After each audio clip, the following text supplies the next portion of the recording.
High সবাইকে। দিনটা ছিল ২৯শে নভেম্বর। তো আমি বেরিয়ে পড়েছিলাম আমার লোকেশানে যাওয়ার উদ্দেশ্যে, যেটা ছিল আমতলাতে। আমার ফার্স্ট লোকেশান ছিল।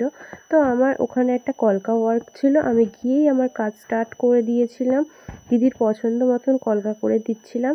দেখে অবশ্যই জানিও কেমন লাগছে। তারপর বেরিয়ে গিয়েছিলাম আমার সেকেন্ড লোকেশানের জন্য, যেটা ছিল রাজারহাটে।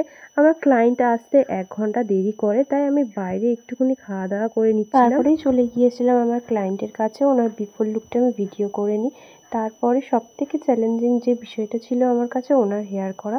তো ওনার মুখ থেকে শুনে না ওনার কেমন লাগছে। কমলিকা দি, বলো আমার কাছে সেজে তোমার কেমন লাগলো? দারুণ, মানে অসম্ভব ভালো। আমি যেমন চেয়েছি তুমি তেমন করে দিয়েছো।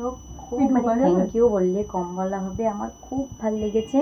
পরের বারেও আমি তোমার কাছে সাজবো। Thank you. তোমাকে আর কি বলবো, তুমি ছোট বোন। খুব ভালো লাগে, মানে খুব সুন্দর লাগছে আমার।